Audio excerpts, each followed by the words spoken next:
such as Palermo. Guys, I'm thinking about shooting which you. has been What do in you think? decline after the brutality of the initial Norman conquests some 70 years prior began to flourish once more. Orthodox Christian The damn car, so we can go ahead and protect the shit. With predominantly Muslim and Arabic-speaking communities of the book worshipped freely. On Sicily's sun-kissed docks, traders bringing valuables from all across the Mediterranean. So crude and garish, it doesn't make any sense. I'm about to go in the other car. Many different languages. Why are you shooting it? Oh my god. As much as cosmopolitan commerce was working for him, at least we got video evidence of what happened. After the conquest of Sicily by his forebears, the coast of North Africa was the natural next stepping stone in the House of Orteville's intergenerational quest to achieve total domination over the I don't know what he's doing. Much like Sicily, the ancient homeland of Hannibal Barca had once been a Christian province of the Roman Empire, which had been incorporated into the Ummah after the Muslim faith's explosive expansion out of Arabia. From its fertile orange groves to its bustling urban entrepôts, Ifriqiya was a land replete with natural resources and commercial potential. During its heyday in the 11th century, the ethnic Berber Zirid dynasty had been arguably the most powerful state in the Western Mediterranean, but a disastrous war against their Fatimid overlords had seen their effective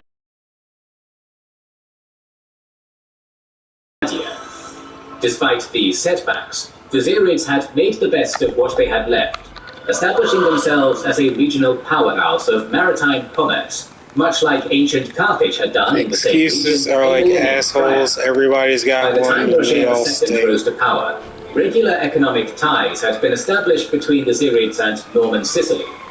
The two regions were natural trading partners. Oh, it's just a game. You shouldn't be taking that shit so serious. As a Zirid protectorate, had closer cultural ties to the Arabs and Berbers. Why should I have to focus on a task for like 5 minutes? Of course, a cultural affinity between two regions does not necessitate a harmonious relationship between their respective governments. Indeed, early in Roger II's reign, the economic partnership between the House of Hauteville and the Sanhajab Berbers of the Banu Ziri began rapidly deteriorating. In 1118, the Zirid Emir, Ali ibn Yahya, faced insurrection when his ostensible vassal, Rafi, the governor of Gabis, broke ties with his overlord to protest against the trade monopoly that Ibn Yahya had imposed on Rafi's city. Roger II, still only a Jew at this point, chose to intercede on the side of Gabis against Mahdia, deploying the Sicilian navy to help the former to assert its right to trade independently from the latter. Naturally, the Emir, Ibn Yahya, did not take this lying down, and in retaliation, formed a shrewd alliance with the neighboring Almoravid dynasty with the goal of slap fight. Watching Kings in 1122, and Generals. Almoravid squadron attacked the Calabrian town of Nicotera and sailed away with its women and children. I can't believe it's such a steal. It's like $10 right now on the PlayStation Store. 300 ships to capture Mahdia. An Islamic Defense Corps repulsed this invasion attempt. It's like a whole game. It's not like, oh. Still, the Norman Duke could content himself with a consolation prize on the Isle of Pantelleria, story mode and story modes and story modes. modes. 4 years later, the warriors of the Maghreb struck back when an Almoravid navy made landfall in western Sicily and sacked the city of Syracuse. In the following years, the balance of power shifted dramatically in the de Hauteville's favor. Throughout the 1130s, Roger II, now a king, effectively neutralized all his enemies in Europe, crushing his rebellious vassals in Apulia and outwitting the attempts made by the Byzantine Empire, German Empire, and the papacy to dethrone him. His power base now secure, the Norman king could now devote far more time and resources to People his need to stop buying their problem. children adult games. On the flip side, Roger's Zirid rivals were in an increasingly precarious situation. Their alliance with the Almoravids had broken down, exposing them politically to regional rivals like the Hamidids. In fact, in a rather cruel twist of fate, in 1135, Al-Hassan ibn Ali, the same Zirid prince who had fended off the Norman invasion force in 1123, was left with no other options but to invoke Roger's protection to ward off a Hamidid invasion. In return for his military intervention, the de Hauteville monarch secured extensive economic privileges in Ifriqiya, effectively turning Zirid Madia into a tribute-paying vassal state, their first foothold in Africa, the Isle of Djerba. This island was a haven of lawless Berber pirates who acknowledged no sultan, and its freebooter crews had long been a plague upon Sicilian sea lanes. King Roger deployed his Emir of Emirs, George of Antioch, to capture this nest of buccaneers. The Greco-Armenian statesman accomplished this task swiftly and thoroughly. Interestingly enough, the Christian conquest of Djerba did not raise alarm bells in the Muslim world. The ungovernable pirates had been considered loathsome to the Islamic princes of the Maghreb, who, if anything, were happy to see the Normans wipe them out. Of course, their tune would soon change when it became evident that King Roger's imperialistic ambitions in the Maghreb did not end at Djerba. The next stage of the Norman conquest of Ifriqiya was precipitated by environmental calamity. In the early 1140s, a virulent famine afflicted the northern African coastline, causing massive, widespread starvation. In this caustic cocktail of socio-economic instability, dozens of Ifriqiyan cities and towns entered into open rebellion against their Zirid overlords. Not only were the Zirid emirs in Madia essentially powerless to stamp out these revolts, but they had also become completely economically dependent upon Sicilian grain shipments and politically beholden to the will of the Sicilian king. Divine Providence had provided King Roger with a golden opportunity for land expansion.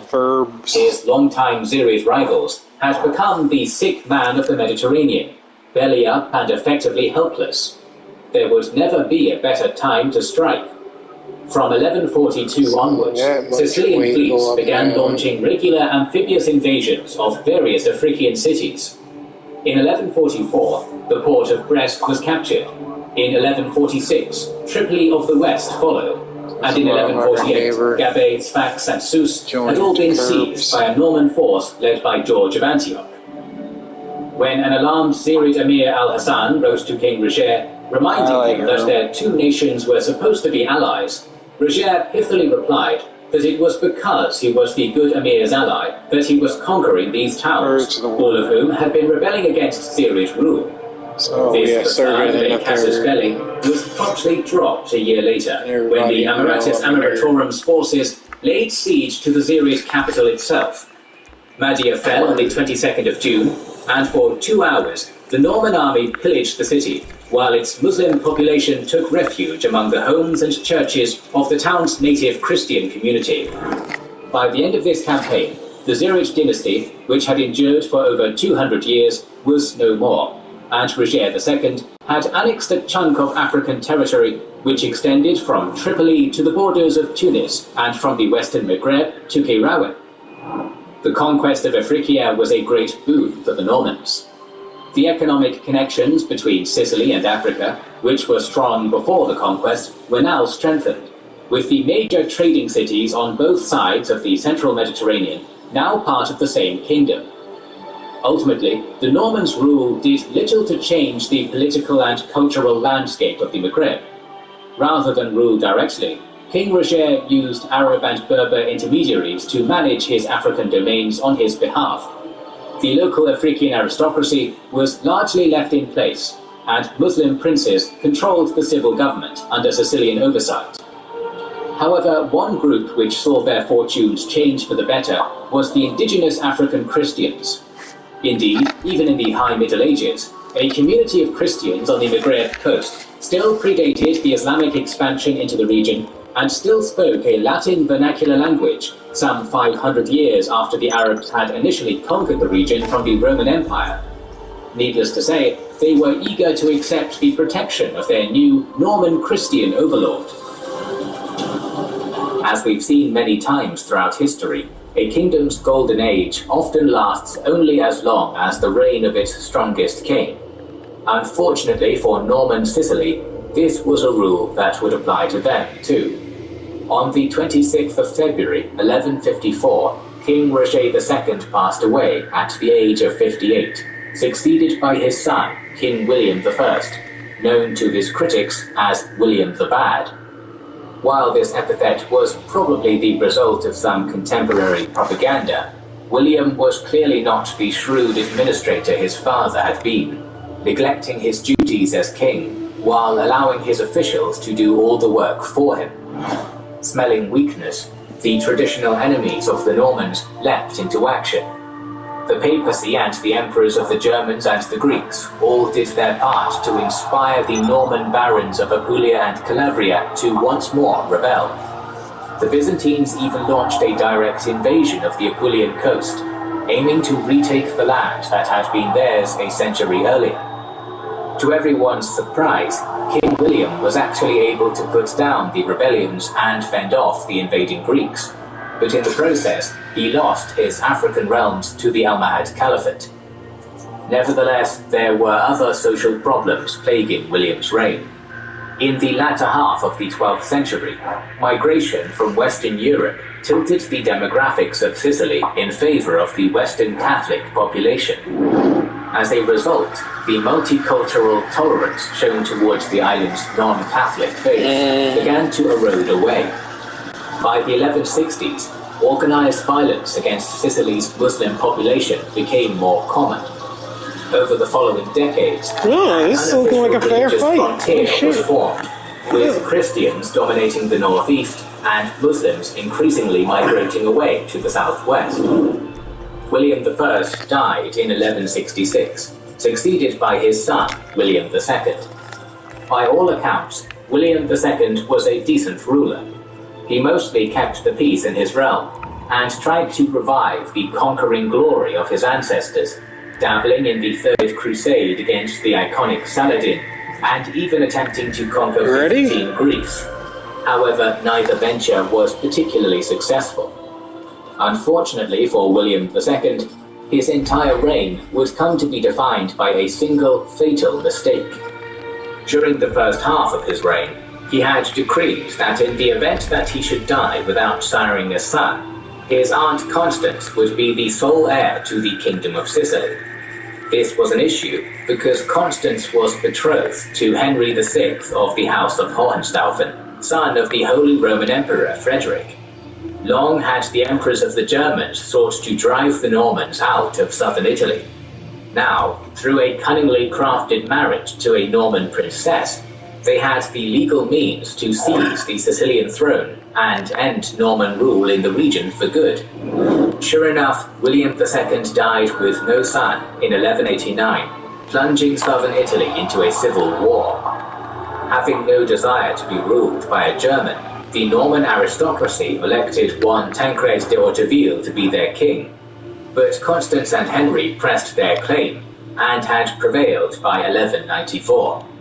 Thus, the royal blood of the Norman House of Hauteville was subsumed into the Hohenstaufens, and Norman rule over Italy was formally ended. The ascension of a German dynasty ushered in a new era for Sicily and southern Italy, and an aggressive policy of Latinization. By 1282, the Muslims had all been deported, and the Greek church had been suppressed, paving the way for the region to be entirely Latinized. Despite this, the legacy of the Franco-Norsemen would endure in the region for centuries after their departure. The realm they founded would persist in one form or another for centuries longer. The direct successors of the Norman Kingdom of Sicily would continue all the way up until 1871, when the entire Italian peninsula was unified into the Kingdom of Italy. Yet even today, the splendor of the churches of Palermo harken back to a time when Latins, Greeks, and Arabs lived side by side under Norman rule. Meanwhile, the bones of the fallen, from Naples to Syracuse, remind all of us of a time when the descendants of the Vikings ruled in the heart of the Latin world. We are planning more videos on medieval history, so make sure to subscribe and press the bell button. Please consider liking, subscribing, commenting, and sharing. It helps immensely. Recently, we have started releasing weekly Patreon and YouTube member exclusive content. Consider joining their ranks via the link in the description or button under the video to watch these weekly videos, learn about our schedule, get early access to our videos, access our private Discord, and much more. This is the Kings and Generals channel, and we will catch you on the next one.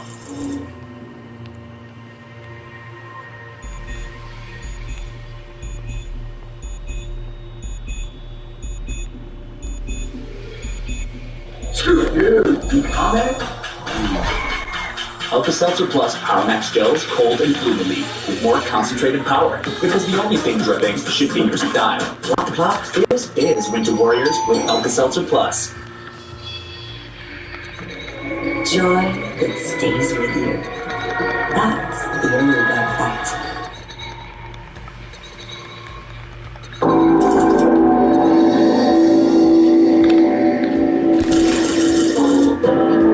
Egypt was the wealthiest, most productive and coveted land in all the ancient world, and thus the target of many invasions.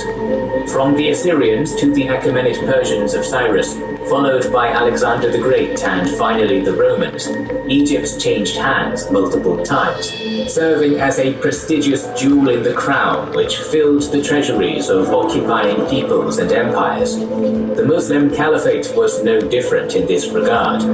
Welcome to our video covering the Muslim campaign in Byzantine Egypt and the battles of Babylon and Heliopolis.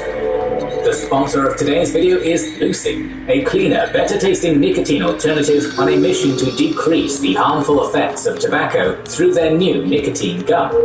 Started by two Caltech scientists who felt that traditional nicotine solutions weren't speaking to our generation, Lucy is a discreet and better-tasting way to get your nicotine without stepping outside in the cold weather. It comes in 3 flavors: wintergreen, pomegranate, and cinnamon. So why choose Lucy? It's made of pure nicotine from food-grade ingredients. It's beautifully designed and discreetly packaged. It has superior flavor, texture, and buzz that can be had anywhere. And its biggest benefits are the fact that you don't need to inhale smoke, stink up your clothes, and annoy those around you with your smoking. So what are you waiting for? Go to lucy.co and use the promo code Kings and Generals for 20% off your order today. Heads up, this product contains nicotine, and nicotine is an addictive chemical. Despite winning all of Syria and Iraq for Islam in a series of stunning victories, the Caliphate's military situation remained unstable. Fierce Persian resistance continued in the mountains to the northeast, while Emperor Heraclius was hindering the Muslim advance as much as he could. To stall for time, while he created an impenetrable dead zone between the Anatolian plain and enemy-occupied Syria, Heraclius sent envoys to his Christian Arab allies in the Jazeera area, requesting that they attack the Muslim army in Syria. They obeyed the emperor's orders, crossing the Euphrates and arriving outside Emesa in March 638, where Abu Ubaidah had concentrated his forces to meet them. However, Umar, in his typically hands-on fashion, reacted to this news by sending orders to Sa'd in Persia for 3 columns to invade Jazeera from Iraq. When this group of Muslim warriors launched their attack and began plundering, the Christian Arabs retreated. In the aftermath, forces under Sa'd turned and annexed Jazeera completely. At the same time, multiple mounted raiding parties were sent by Abu Ubaidah into Roman lands.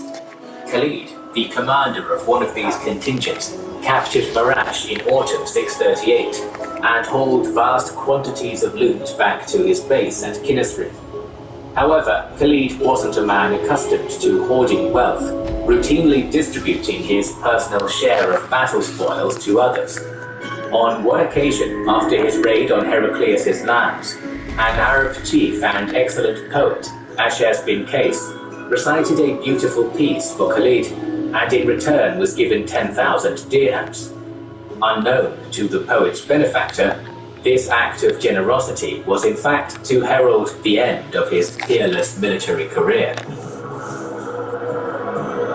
Caliph Umar had been concerned about Khalid for years by 638, specifically that his personal brilliance and constant victories were enticing the Muslims to worship him rather than God. So when Umar received reports of his general's extravagance, Umar used it as an excuse to dismiss the Sword of Islam from his post and bring him to Medina. When the two formidable men came face to face, the Caliph spoke the words, "You have done, and no man has done as you have done. But it is not people who do, it is Allah who does." After this, Khalid left Arabia for Chalcis, where he lived just 4 more unhappy, unremarkable years before finally passing away in 642. As the undefeated victor of hundreds of clashes leaves our story, another bold but historically unappreciated Arab general enters the limelight. That was the 48-year-old Amr ibn al-As, who won distinction during the battles at Ajnadain, Yarmouk, and many others. When Abu Ubaidah appointed the conquered regions to his subordinates, Amr received all of Palestine. Upon moving into the area, he forced the surrender of Gaza and several other Roman garrisons which had remained unconquered after the fall of Jerusalem. In early 639, plague spread rapidly throughout the Levant. The Arabs, unaccustomed to this kind of terrible disease because of their nomadic lifestyle, died in the thousands, including generals Yazid, Shurabil, and Abu Ubaidah himself. It is worth noting that upon Yazid's death, his younger brother Muawiyah was appointed as governor in his place.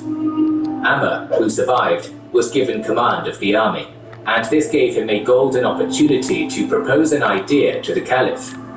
Having visited Alexandria multiple times earlier in his life, Amr was well aware of just how prosperous the Nile region was, and believed it would be easy to conquer. The new commander put forward his plan to seize Roman Egypt for Islam, confidently declaring to the Caliph, "It is the richest of lands and the weakest in defending itself." Although Umar, who wished to consolidate Muslim gains after years of incessant warfare and plague, was initially reluctant, believing Amr was underestimating the task, his eloquence and persistence eventually led the Caliph to relent. Restricted to just 4,000 troops, mainly cavalry, Amr set forth from Jabia that same night in total secrecy, under the condition that he would withdraw if instructions to turn back reached him before he crossed into Egypt. However, if Amr's army was already inside Egypt when these instructions arrived, it could keep going. Convinced almost immediately that this expedition was too risky, Umar sent a camel rider off to Amr, carrying a sealed letter ordering him to pull back. When it reached the general at Rafah, just a few miles from Egypt, Amr understood that the letter would doom his expedition before it even began. So Amr left the message unopened and moved into Egypt, and only then opened the letter. And since the army was already in Egypt when Umar's orders were revealed, Amr reasoned that it could keep going. The timeless province of power and riches was incredibly vulnerable, weakened by years of military laxity, and alienated from the imperial authorities in Constantinople by long-standing cultural and religious differences. The primary factor was that the Copts, Egypt's native population, adhered to a different form of Christianity to the empire at large. Emperor Heraclius in particular persecuted any perceived heretic in a manner that made religious division inevitable. The Roman authorities in Alexandria were alerted to Amr's presence, responding by raising troops and sending some of them to reinforce Pelusium, the key to Egypt. Setting forth from Arish in late December 639, the Caliphate's small army of veterans soon reached Pelusium, besieging it by land.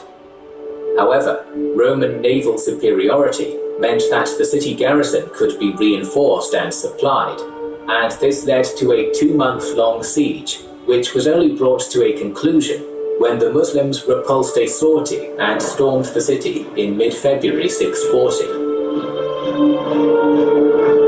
After taking Pelusium, to the alarm and astonishment of the government in Alexandria, Amr marched unopposed along the Nile Delta's eastern fringe until he reached the citadel of Bilbais.